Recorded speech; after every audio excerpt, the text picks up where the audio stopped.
Good morning, YouTube. My name is Rick Morera, and it is Sunday morning, and it's about 75 degrees outside, and I welcome you back to my yard. I upload a video every Sunday, so if you're interested in this kind of stuff, just please like and subscribe. And today I'm just going to give you a tour of my backyard, and I picked some Hoyas and Philodendrons that I'm going to be sharing you guys later on. And these heliconias really do like to put on a show at this time of year. It's mid-September or kind of late September, so they usually bloom until about November, so they always liven up the landscape back here. And I want to start showing you some orchids over here. And this guy over here I bought on eBay about, I would say, a year ago. And I had it in the greenhouse all winter, and then I brought it out. And this is the second time it's bloomed for me. So less than a year, and it's bloomed twice. And this guy is, I actually have the tag for it. And it's Hidden Gold #1, BC Hidden Gold #1. And it has really unusual coloring and a really fancy lip there. I don't think it's fragrant right now, but it might be in the evening. And so this is my Dischidia rucifolia, I believe it's called, and the Million Hearts. And it's been blooming. The blooms are just so tiny you can't hardly see them. But there's a lot of them. It's just a lot. There they are. A lot of little blooms. And the AH74 really likes this place. It's put out quite a few new leaves, and as the leaves mature, they get that really beautiful splashiness to them. Some of them, as you can see, get really, really splashy and fancy looking. Let's see what else is back here. Oh, this is my SR 207-13. And it's really a great grower, and it's a fantastic Hoya with really succulent long leaves, and it's some type of verticillata. And let me see if you can follow this vine. It's really going up into that palm tree over there, so maybe it'll cover it with it. See the little lizard next to it. So yeah, but this Hoya is a really good grower, and the next to it is another Hoya that made it into the neighbor's tree. That is a cross between Carrii and Melliflua, I believe, and it's really, really up there in the tree, and it's actually bloomed up there. So if you watched one of my previous videos a few months ago, I have it. I have a flower picture. And this is the Why Not. And recently I acquired this Dendrobium I had never seen before, and he's really fancy looking. Let's see if I can focus in on him. Yeah, he has the purple petals against the sepals. Looks pretty amazing, and it's really, really cute, I thought. And I have a name for him. He came with a tag. And it's Dendrobium Lovable Bird.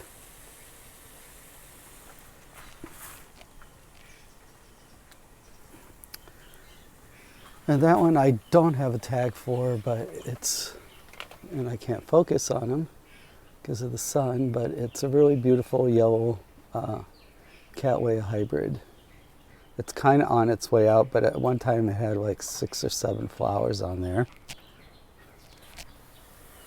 And I'm going to show you a couple other things. Oh, the Saba Borneo is bloomed a couple weeks ago, and it's going to bloom again. And let's see if I can focus. It gets a really interesting sun stress. This is just about, maybe gets an hour and a half of direct sun every day. And these leaves really get some blushing going on. So I wonder when it gets a little cooler, how red will it get, but I'll keep you guys updated on that. And I just found this guy out. This is a bud of Hoya orchid, and I just didn't even notice he was here till yesterday. Here's the leaf for Hoya orchid, but it'll be the third time this year it's bloomed for me, although that's only one flower, but still. And this is Cutest Porcelana. It's closing back up, but it put on a show for about a week.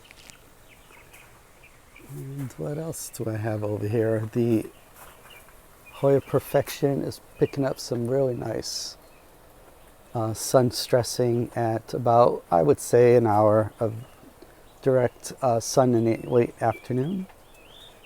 And it's really quite a beautiful Hoya. And this is the Leland Joseph. It's always one of my favorite Carnosa hybrids because the leaves get really big and they get really splashy and wavy. So as you can see, this is really one of the nicest Carnosa hybrids I've seen from Coco Ranch. So that's basically about it. You guys have seen my anthurium there. And see everything else. This is a Monstera Peru, and it's put out this really long bald vine that's reaching for the dirt, and it's putting out new leaves. So whatever it's doing, I'm going to let it do. And that is my Hoya Matrata down there. It seems to be doing pretty well. I had it where it was getting a little more sun, but it did burn a little bit, so I decided to give it a little less sun in this spot. And let me go in the backyard, give you a little walk around there, and then I will show you some of the Hoyas that I picked out for you. Okay, I'm really super excited about this one. This is a Hoya Thompsonii, and it's a splashy one. And I got it from Mandy. She has a Etsy shop. It's called Mamo Plants, and I'll leave the link below. And the exciting part is that I've never have been able to bloom Thompsonii here in Florida because of the weather. It seems to like a lot cooler weather, but this guy seems like it's on its way to a bloom. And it's been, gosh, I've had Thompsonii for 18 years, and it's never bloomed for me. And there's the superstar. Hey Swiffer, what's going on? Say hi to YouTube. So yeah, so everything is kind of slowing down a little bit. It's September, and you know, it's getting a little cooler, I can tell, here in Florida, but it still gets up to close to 90 degrees every day. But in the mornings it's probably going to be 68, 69 for a little while longer. There's my Jose Bueno, and here's my silver dollar that's going somewhere. I just let it do its thing. It's climbing up the pole. And here I have my new hybrid, a Costa Phyla Viola, and this is RHM 2021.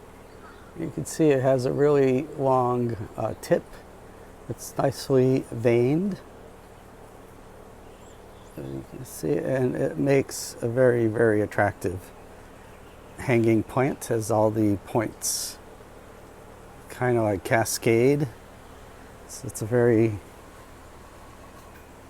cute and a really fast, easy grower. Yeah, that's RHM 2021. These guys here I picked up, and I posted some pictures on the Aroid ID sites, and the kind people there helped me ID this guy as a variegated pedatum, Philodendron pedatum. And one of the reasons is that the petioles are not red like they are with Florida Ghost, which is a cross between squamiferum and pedatum, I believe. So that is my 3 beautiful variegated pedatums.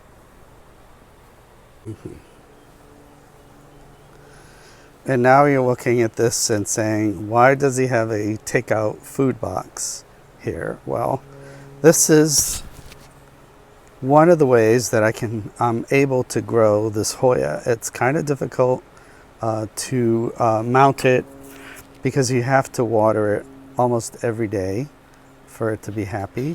So what I did is I used one of these takeout boxes.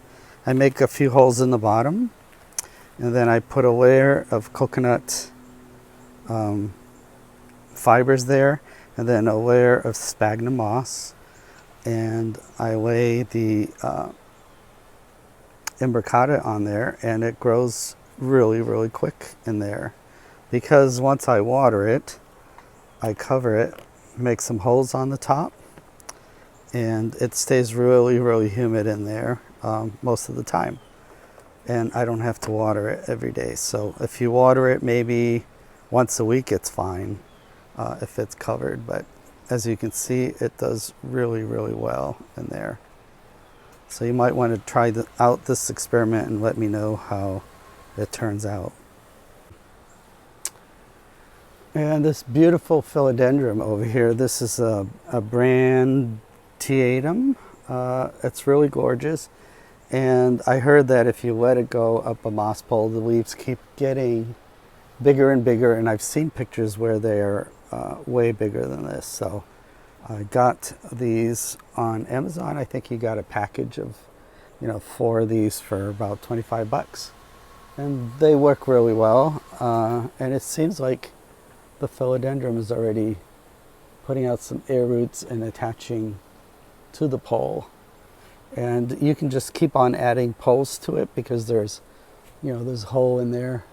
You can just keep on stacking them up as the plant grows up. So hopefully this philodendron will get huge leaves because it really is stunning with its silver foliage like that. And this is Hoya Tequila Sunrise. It's one of Michael Bernado's crosses. I don't know at the moment what the parents are, but I'll try to put it in the comments. And it has really distinct veining, and it really does beautifully with a little sun stress. The whole plant gets like this coppery look to it. And over here I have a really splashy Hoya Michelle. As you can see, this cross is really prone to having really amazing splash. I've sold a lot from my original plant to a grower, and he's been growing out these really gorgeous, really splashy Michelles. It's a little bit hard to get started, but once this plant gets going, it's actually a fast grower and kind of forgiving. And yeah, and when you least expect it, it'll do this, and you're really surprised to see some really gorgeous splash. And this is Hoya trigonolobus, IML 1731. I got this originally from Australia, and so that means, because I have that tag, so that's probably 12 years since I've had this plant. This is actually a cutting that I took of my original plant, but you can see the leaves are really textured. They're really shiny and veiny, The nerves are quite raised. Nice mid-ridge, and has really pretty yellow flowers.